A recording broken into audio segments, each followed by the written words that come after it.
Jereka kamera.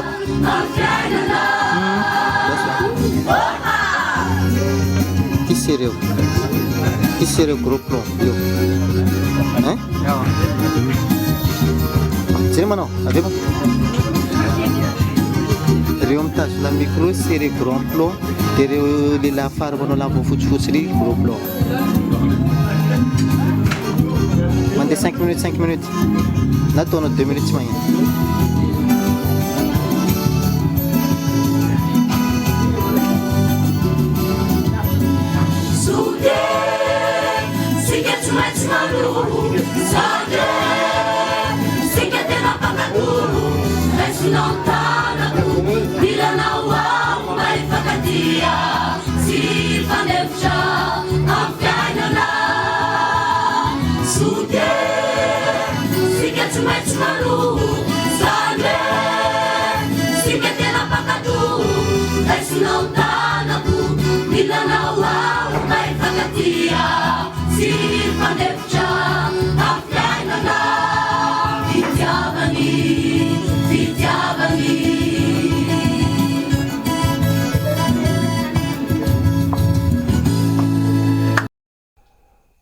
Amin'ny anaran'ny Ray sy ny Zanaka ary ny fanahy masina.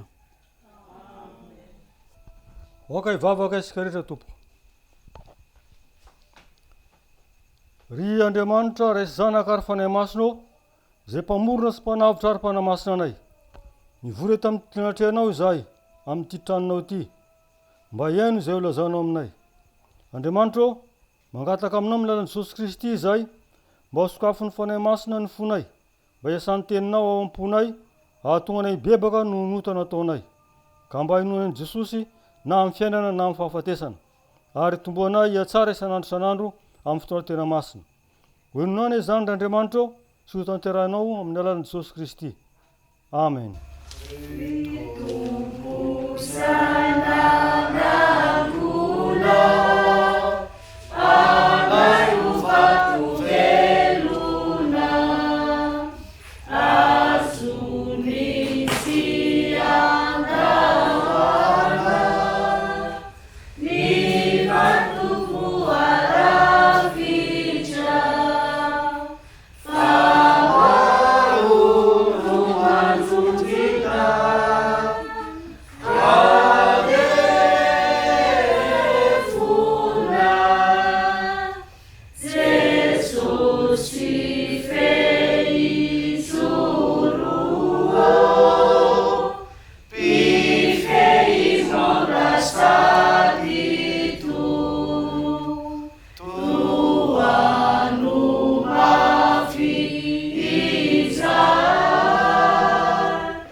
fa izay mitsotraka mahafoy azy no azo ny faminampo koa raha miaiky ny fahotantsika isika Andriamanitra dia mahatoky sy marina ka mamela ny fahotantsika sy manadio antsika ho afaka amin'ny tsy fahamarinana rehetra izy noho izany ary dia ofanetsy tena sy fona amin'Andriamanitra isika noho ny fahotantsika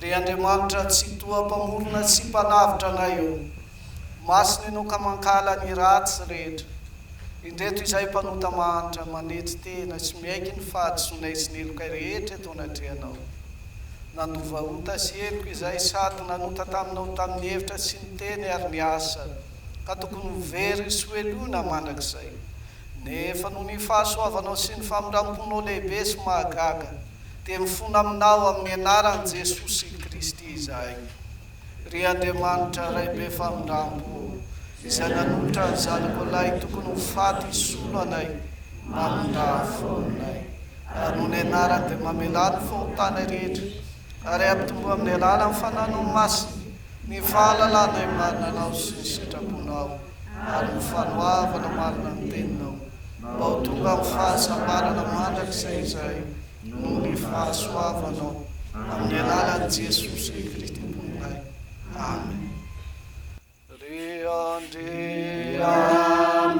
Andriamanitra Tompo ray ao ananitra mamindrafo amina ry Jesosy Tompo pamonjy iza tontolo iza mamindrafo amina ry fanahy masina Tompo ray pampihononao mamindrafo amina.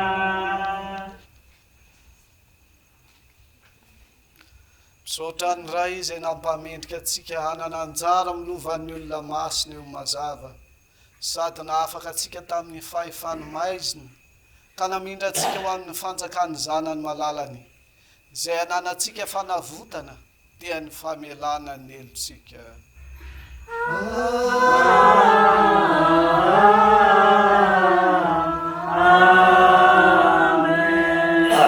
Voninahitra ny amin'ny avo indrindra ho an'Andriamanitra ary fiadanana hoety ambony tany amin'ny olona akasitrany ho aminareo anieny Tompo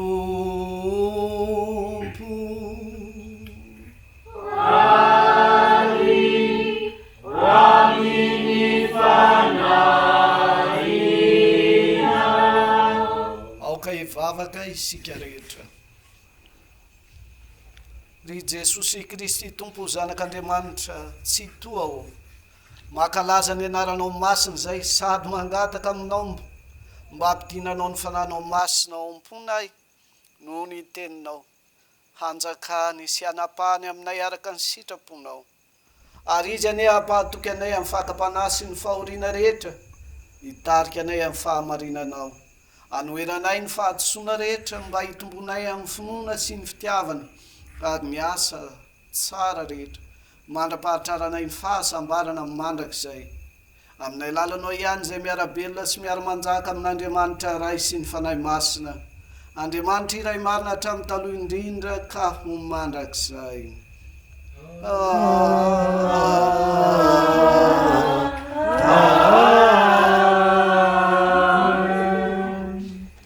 Amin'izao andro Pantekosta izao ry havana dia aoka hovakitsika sorentsika ny tenin'Andriamanitra izay ho hitantsika ao amin'ny Joela toko fahatelo.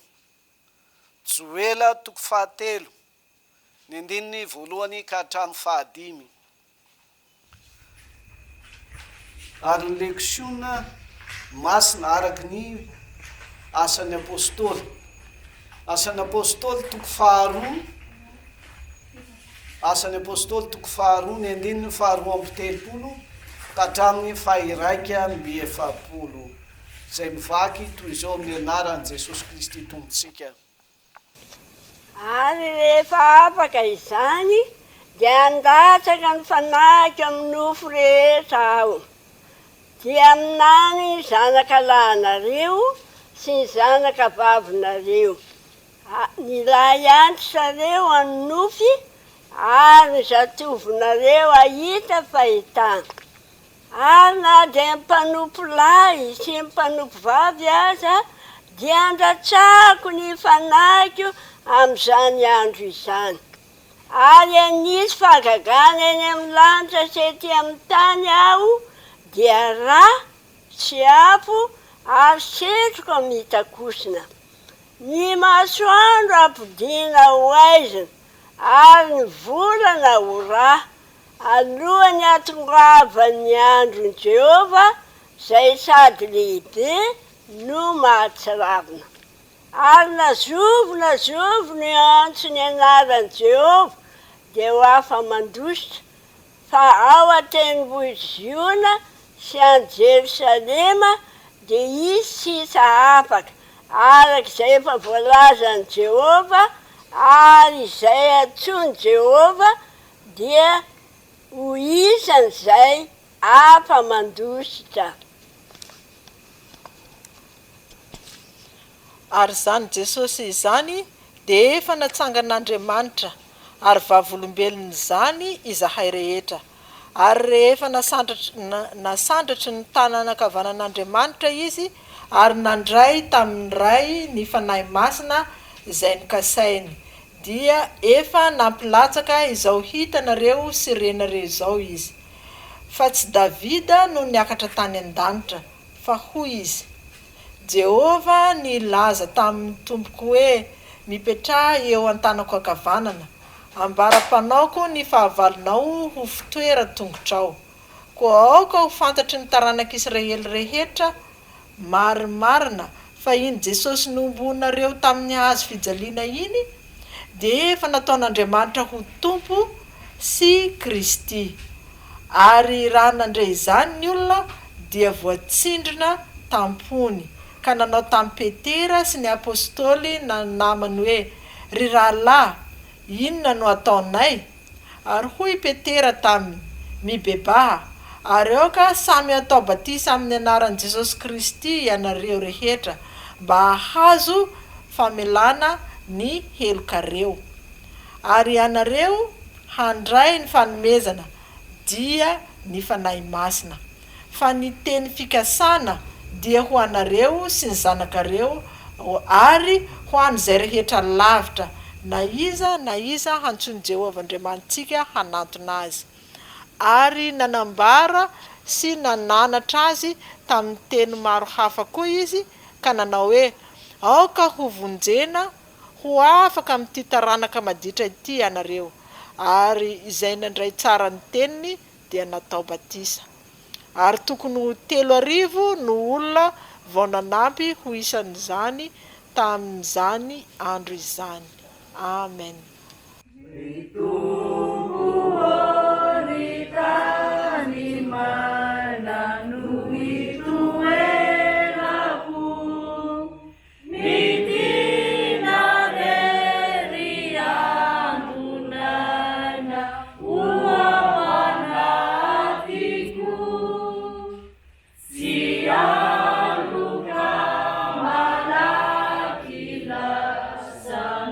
Angata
akorentsika indray zao ry havana ny filavantsara masina araka ny jaona toko faefatra ambin'ny folo jaona toko faefatra ambin'ny folo ny andeniny fahatelo ambyroapolo ka hatramin'ny fahiraika amin'ny telopolo toy izao ary vaky ny teny eo amin'ny anaran'i Jesosy Kristy tompontsika. Jesosy namalika nanao taminy hoe raha misy ty ady hitandrina ny teniko izy ary ny ray ho ty azy ary akao amin'izay ka ononao aminy. Izay tsy ady tsy mitandrina ny teniko ary ny teny izay renareo dia tsy ahy fa ny ray izay naniraka. Izany teny izany dia efa voalazako taminareo raha mbola mitoetra eto aminareo aho. Fa ny mpananatra dia ny fanahy masina izay raha ny ray amin'ny anarako. Izy no hampianatra anareo ny zavatra rehetra sy hampahatsiaro anareo ny zavatra rehetra izay nolazaiko taminareo. Fiadanana no avelako ho anareo ary ny fiadanako no omeko anareo. Tsy tahaka ny fanomeny zao tontolo zao no fanomeko anareo. Aza malahelo na matahotra ny fonareo.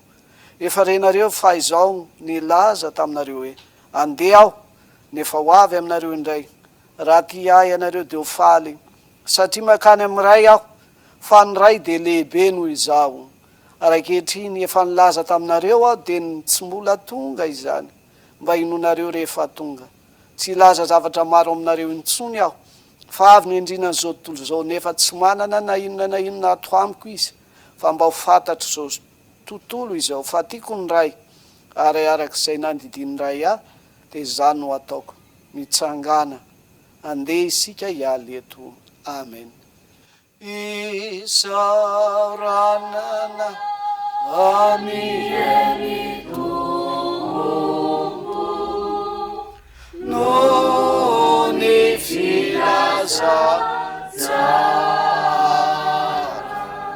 Aoko isika hiaraka anaiky sy anambara ny finoany ombonatsika amin'ny fiangonana kristianina rehetra manerana izao tontolo izao araky ny fanekempinoana apôstôlika.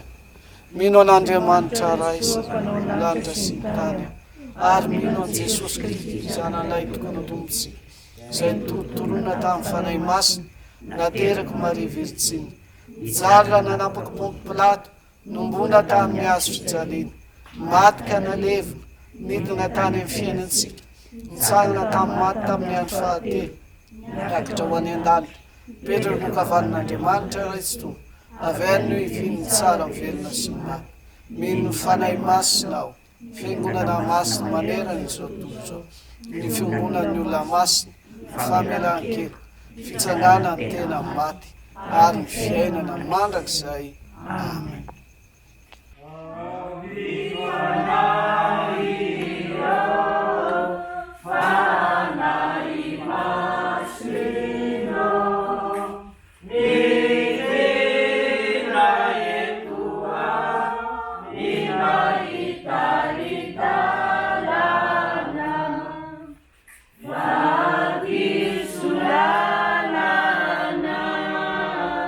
Kauri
afaka ivavaka isika rehetra amin'izao andro pentekosta izao tokoa no itaomanao anay fanahy masino fa ianao dia mety ary nasainy Jesosy sy Andriamanitra ray ho tonga ao am-ponay mangataka aminao zay Andriamanitra ray io amin'izany fanomezanao anay ny fananao masina zany mba anaiky ny teninao izay mitona anay anovan'ny fonay vato tonga fonofo aizanay mandray ny fananao masina ary andraisanay azy ka onona maharitra mandritry ny androm-piainanay manaiky tokoa ny fananao masina raha manaiky anovany ny fombanay izay ka tsy andehananay intsony araka ny sitraponay na andehananay araka ny fahakelezan'ny finoanay na ny tsy fisiny finoana akory azy fa andehananay amin'izay ampitombonao ny finoanay azonay manohatra amin'ny fakapanahy sy ny fahoriana rehetra ary mba hitombo anao ny asanao tombo finoana indrindra fitiavana anao Andriamanitra ray zanaka ary fanahy masina ary aharitra tokoa zay hatramin'ny farafofinay andraisanao anay finaritra mandrakizay amen. Ny ten'Andriamanitra amin'izao alahadin'ny Pantekosta taona 2024 zao ry havana dia zay ao amin'ny jauna toko 410 jauna toko 410 ny 5:5 ka hatramin'ny 2:20 toy izao ary mivaky ny teny eo amin'ny anaran'i Jesosy Kristy tombontsika. Raha ty ahy ianareo dia tandrina ny didiko ary izao angataka amin'ny ray ary izy anome anareo mpananatra hafa mba ho eo aminareo mandrakizay dia ny fanahy fahamarinana izay tsy azon'izao tontolo izao ho raisina satria tsy hitany na fantany fa ianareo no mahafantatra azy satria mitoetra eo aminareo izy ary ao anatinareo tsy hamelanareo ho kamboty aho akaty aminareo aho vetivety foana dia tsy hahita intsony izao tontolo izao fa ianareo no hahita satria velona aho dia ho velona koa ianareo amin'izany andro zany dia ho fantatrareo fa izao izaho ao amin'ny raiko ary ianareo ato amiko ary izaho ao aminareo izay manana ny didiko ka mitandrina izany dia izy no ty ahy ary izay ty ahy no tiany raiko ary izaho ho ty azy ka iseho aminy. Iray maso manamasinanay amin'ny fahamarinana fa ny teninao ny fahamarinana. Amen. Ny fiangonana malala ao aminareo ny fahasoavana sy ny fiadanana avy amin'Andriamanitra ray sy Jesosy Kristy tombontsika. Amen. Amin'izao andro Pentekosta izao ry havana dia izao no fanomezana lehibe farany izay omen'Andriamanitra antsika nanomboka tamin'ny fanomezany an Jesosy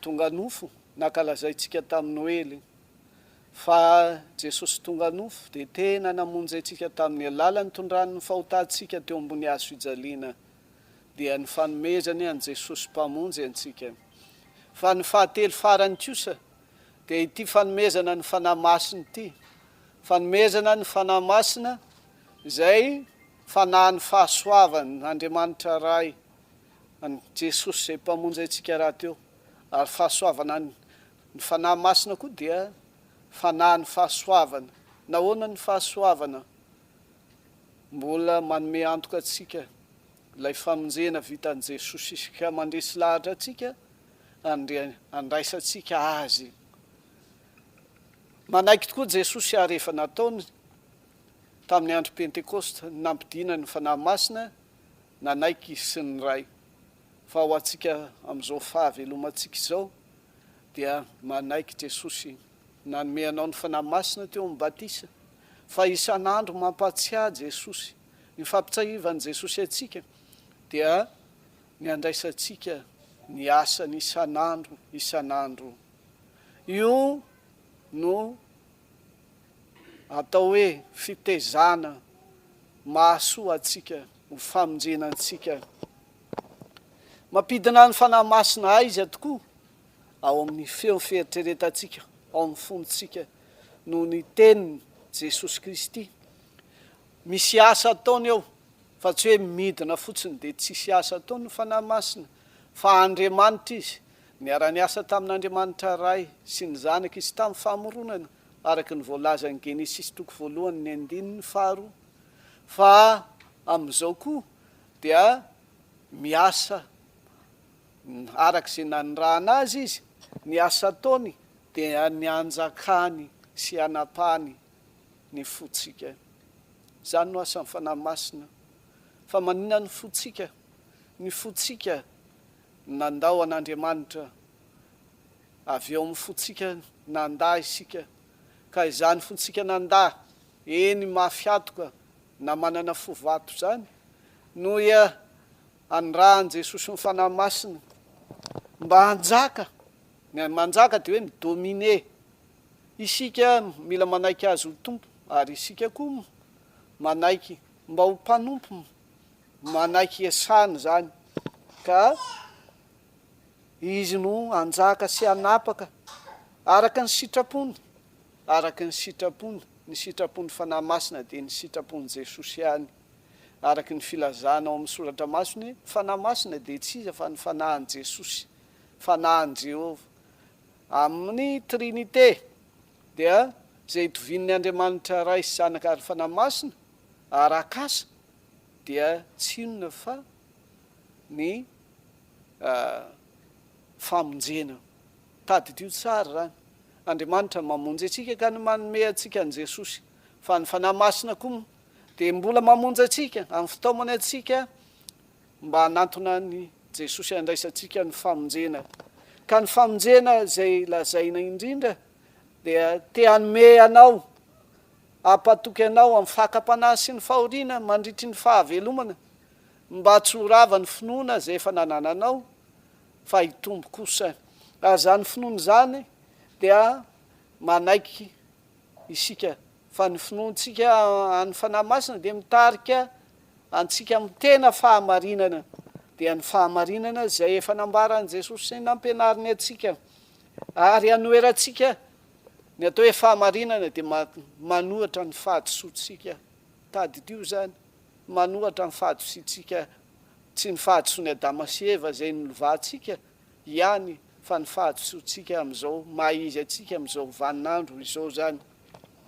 Koa ny tanjona amin'ity Pentekosty, tanjon'Andriamanitra ray sy zanaka ary fanahy masina dia zao ny andraisanao azy mba hitombonao amin'ny finoana sy ny fitiavana ary indrindraindrindra amin'ny asa tsara mba ho vavolombelona ianao amin'izao fahavelomana izao amin'ny asa tsara rehetra.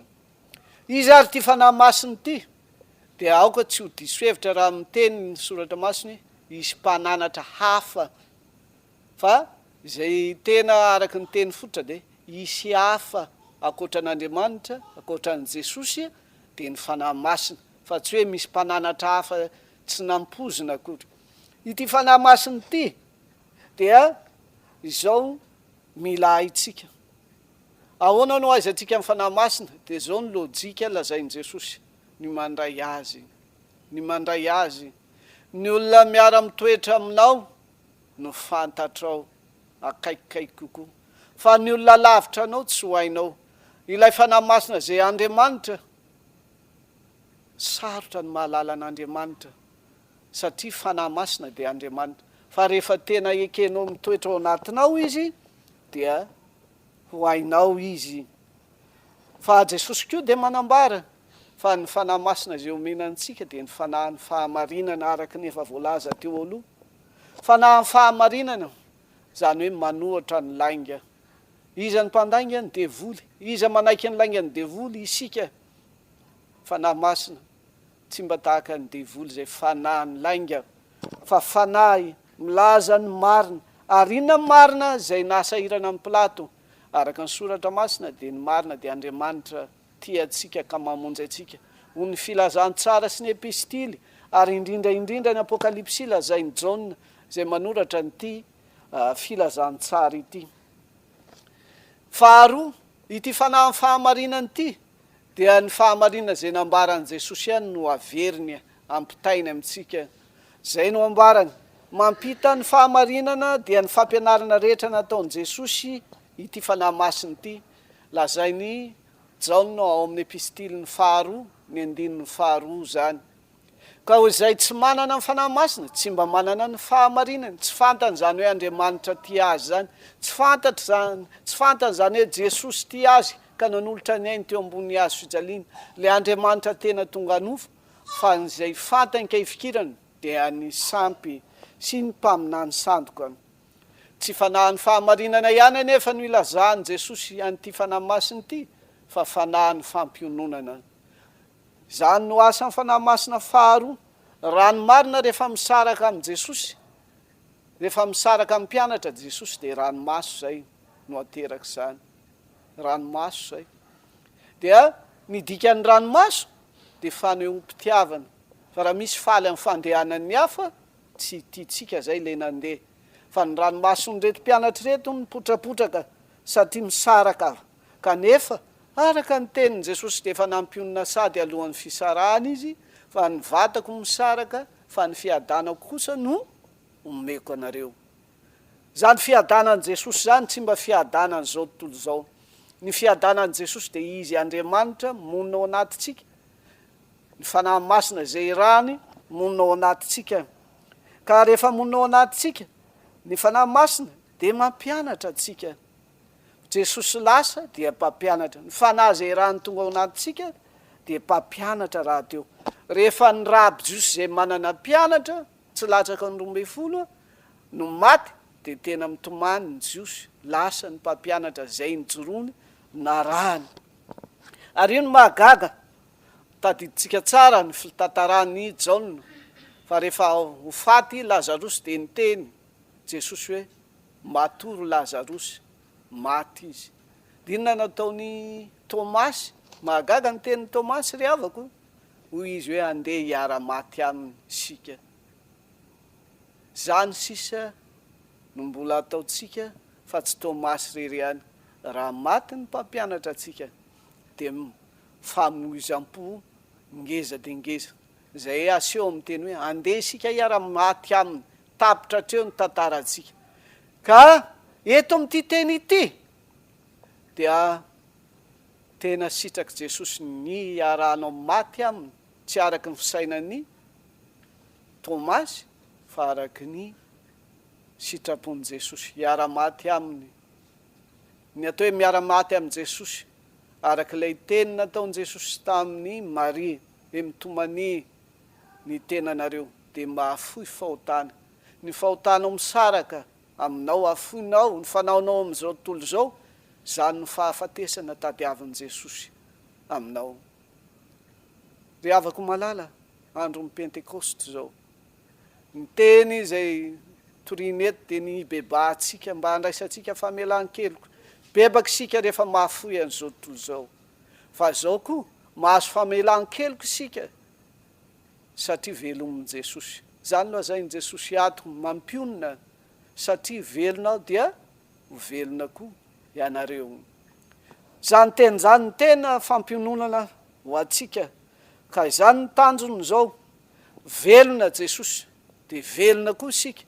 Fa sady velona sy Jesosy na isika dia ampifandraisin'i Jesosy amin'Andriamanitra amin'izay isika. Natao hoe velona tsy manana fofinaina fotsiny, fa natao hoe velona dia afaka amin'ny fahadisoana ka afaka mandray famelan-keloka dia afaka ampiraisin'i Jesosy amin'Andriamanitra. Ny miray amin'Andriamanitra ry havana dia manao ny sitrapon'Andriamanitra, manao ny sitrapon'i Jesosy. Zany no fisehoan'ny fahavelomana, manao ny sitrapon'ny fanahy masina. Raha ny sitrapon'Andriamanitra dia haitsika tsara tao amin'ny testamenta taloha, fa ny fanaovana na fanatanterahany lalàna zay nomenan'i Mosesy, zay lalàna moraly sy ny lalàna seremonialy rehetra, fa tsy arak'izay fanovaovany fahariseho azy.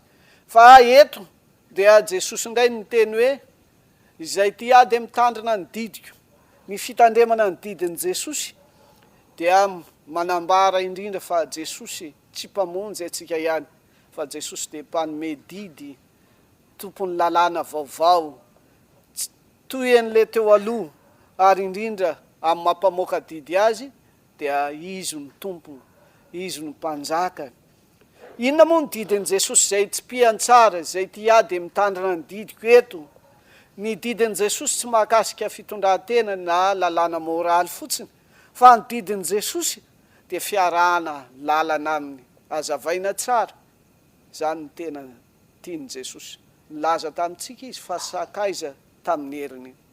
Zany filazan'i Jesosy mahasakaiza azy dia mamaly koa isika manao hoe za koa teo sakaizanao. Io no didin' Jesosy. Ianao zay mandeha an'izao teny zao dia didiny mba ho sakaizany, fa didiny koa ifankaty amin'ny hafa. Io no tsy tanterantsika matetika didin' Jesosy. Dia fiarahana amin'ny isan'andro na matoro na amin'ny fo, amin'ny fahoriana, amin'ny fifaliana, amin'ny fianarana ry tanora, amin'ny fanambadiana, amin'ny hoavy rehetra. Mila miaraka amin'ny Jesosy, zany ny didiny. Fa raha tsy miaraka amin'ny Jesosy, tsy mba tia azy. Aoka isika ho tia azy amin'ny fanekena an'izany teniny, zany sitrapony zany. Mila manatanteraka fa ity didin' Jesosy ity, ry havana malala, dia mila fijoroana. Raha natanteraka ny didiny ianao dia mijoro ho sakaizany. Attitude ny anaran'izany, mila mijoro. Dia ny fijoroana eto dia fijoroana vaovao. Mahavaovao azy, jamby ianao teo aloha fa mahiratra kosa ankehitriny. Fahiratanao dia mahita an' Jesosy. An' Jesosy hitantsika amin'ny alalan'ny fanahy masina zay manazava atsika, io no arahantsika. Zany hoe raha tsy mahiratra tsika mahita an' Jesosy dia tsy afaka miaraka aminy. Ka nefa ahoana no tonga antsika hahiratra raha tsy manaiky ho jamba aloha? Zany nahasarotiny Jesosy amin'ny jaona toko 7, ny 7:30, zay milaza marina amin'ireo mpanamary-tena dia ny fariseo. Ka nilaza izy ao amin'ny teny eo hoe ary Jesosy, ho fitsarana no natongavako eto amin'izao tontolo izao, mba hahiratra ny tsy mahiratra ary mba ho jamba, ho tonga jamba kosa ny mahiratra. Ny mahiratra dia zay manaiky esahan'ny fanahy masina mahita tsara an' Jesosy ka manaraka azy. Aoka ianao hanaiky ho jamba, araka ny tenin' Jesosy hoe ny asa fanahy masina dia mampiaiky n'izao tontolo izao ny fahotany. Zay ao anatin'ny fahotana dia jamba, fa rehefa ampahiratany Jesosy dia asainy miaiky fahotana mba azony famelan-keloka. Rehefa mahiratra tsika dia tahaka ny jamba rehetra ary manome expérience mazava tsara ilay jamba, fa vao nahiratra ilay jamba nampahiratany Jesosy dia nanomboka ny sitraka n'izany hoe fahitana azo zany. Tamin'ny voalohany mbola manjavozavo, tamin'ny voalohany izy nahita olona fa mbola manjavozavo, fa rehefa avy eo rehefa nisitranin' Jesosy tsara dia nanomboka tsara ny fahalalany fa azo iry olona iry. Inona moa ny dikan'izany ry havana? Ny dikan'izany dia mila manao expérience na mila manandrana. Inona mo tenantsika manandrana? Ny fiainantsika manontolo manandrana an' Jesosy, manandrana ny fampiarana, ny fampianarany rehetra. Zany natao hoe mahiratra manao ny sitrapony Jesosy. Manao ny sitrapony Jesosy, zany ny tena tanjon'i Jesosy amin'izao teny izao. Zany ny fiainam-baovao ny mahiratra. Ny fiainam-baovao mahiratra dia manana ny fiainam-pitandremana ny didin' Jesosy. Ny atao hoe mitandrina dia misy dingana telo ry havana. Ny dingana voalohany dia hoe mipratike. Inona ny dikan'izany? Tsy mijanona fotsiny amin'ny fandiniana lalina ny fampianaran'i Jesosy dia lasa spéculation fotsiny, fa indrindraindrindra dia mampiatra zany amin'ny fiainany, miroso amin'ny dingana eo aloha, asa mamokatra. Zany no tiany Jesosy atao amintsika. Tena manaiky ve ianao fampiatra zay lazain'i Jesosy dia ny didiny. Inona ny didin'i Jesosy? Mila tia an'Andriamanitra, mila tia azy, mila manaiky ny feon'ny fanahy masina. Ary rehefa manao izany isan'andro isika dia io no atao hoe expérience ry havana, lasa fahazarana, averimberina, fa tsy indray mandeha ihany na indroa, fa rehefa atao isan'andro ny fitandremana ny didin' jesosy dia ino anao aterak'izay lasa fahavonona am-panahy tsy elana intsony fa fanekena hipetraka ho mpanaraka azy isan'andro. Ina ny vokatra zany fitandremana ny didin' jesosy zany mba ampirisika anao hitandrina izany. Vokatra zany ry havana dia azavain'ny Paoly foana any amin'ny epistiliny dia miteraka fiainam-baovao dia ny toetra sy ny fitondran-tena araka an'Andriamanitra zay lazainy amin'ny teny foy eo amin'ny epistiliny Paoly hoe toe-panahy araka an'Andriamanitra. Ny maha-kristianina antsika tsy karatra fotsiny ihany fa maha-kristianina antsika dia misy marika. Ny marika eo amintsika dia mariky ny cachet rehefa taloha dia masombiny ny cachet ka rehefa apetraka amin'ny hazo izy a dia misy lalina kely tsy afaka fa io ny tena marika. Ary ny batisa ao amin'ny batisa no hanomezana marika atsika dia iny azo fijaliana iny. Io ny marika lakroa na azo fijaliana zay ao amintsika toe-panahin'ny olona mitondra azo fijaliana noho ny amin'i Jesosy satria izay no sitrapon'i Jesosy mitondra ny azo fijaliana ka manaraka azy. Ary indrindra mahalala tsara zay ale amin'izay io indray natao fitondran-tena amin'ity toe-panaraka an'Andriamanitra ity. Hainao tsara hoe makaizy zany diako zany dia mamaly tsara ny fanahy masina makany an-danitra tsika indrindra Jesosy zay sakaizantsika. Hainao tsara mitarika atsika, ny mpitarika atsika dia ny fanahy masina, mitarika atsika ny fanahy masina eo amin'iza eo amin'i Jesosy. Aninona eo amin'i Jesosy? Handray ny fampianarana zay lazain'ny fanahy masina ka hanatanteraka izany. Zany no tanterahantsika amin'ny fitsipiky ny fitiavana indrindraindrindra fitsipiky ny tahotra an'Andriamanitra. Zany manosika atsika hitandrina ny didy tiantsika Andriamanitra satria izy efa tia atsika taloka nanolotra an' Jesosy ary mbola manome atsika koa ny fanahy masina. Noho izany ry havana ny porofom-pitiavana aseho atsika na asetritsika amin'Andriamanitra sy Jesosy indrindra ny fanahy masina tsy ny ranomaso fa ny porofom-pitiavana dia ny fitandremana ny didiny. Ry havako malala Pantekosta izao ny fiain'izany toroteny zany dia ity raisy tokoa ny fanahy masina ekeo ny fanovany dia ny famoronana anao olom-baovao ekeo zany ho antsika zay misy miaino vazady. Dans notre nouvelle ère, Jésus fait descendre son Saint-Esprit dans notre cœur. Le Saint-Esprit, auparavant, n'était pas donné qu'aux grands personnages de l'Ancien Testament. Mais aujourd'hui, il a été donné pour nous-mêmes, pour que nous puissions faire la volonté de Jésus. C'est le Saint-Esprit qui nous fait valoir les commandements et les paroles de Jésus. En ce qui concerne les commandements et les paroles de Jésus, Jésus nous dit de garder ses commandements. Comment allons-nous garder ces commandements? Pour garder ces commandements, il faut aimer et avoir peur de Dieu. Aimer, c'est obéir aux commandements. Garder ces commandements, c'est connaître la personne de Jésus, connaître aussi ses marches, connaître son dévouement jusqu'à la mort.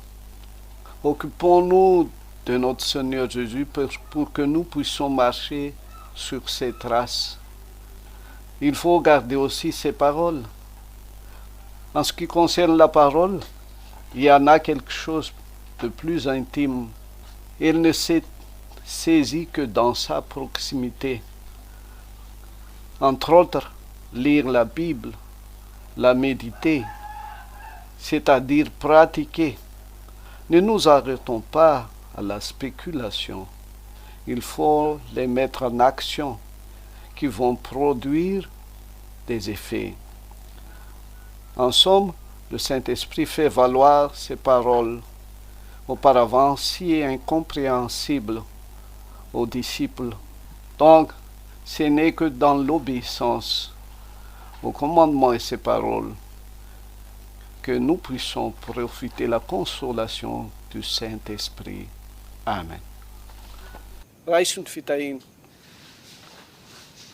Fahasoavan'i Jesosy Kristy tompo ny fitiavan'Andriamanitra ray ary ny firaisana amin'ny fanahy masina ao aminareo rehetra ny hatramin'izao koa mandrakizay. Amen.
aminareo anieny Tompo.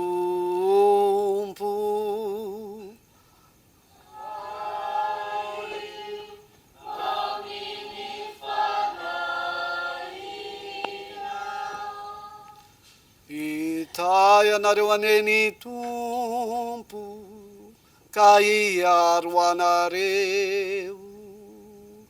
Ampamirapiratra ny tavany aminareo aneny Tompo, ka iantra anareo. Anandratra ny tavany aminareo aneny Tompo, ka anome anareo fiadanana.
Oka ivavaka izy rehetra tompo. Tompo, misaotra anao amin'ny fonay tokoa izahay, fa efa nampianaranao anay zay sitrako ataonay.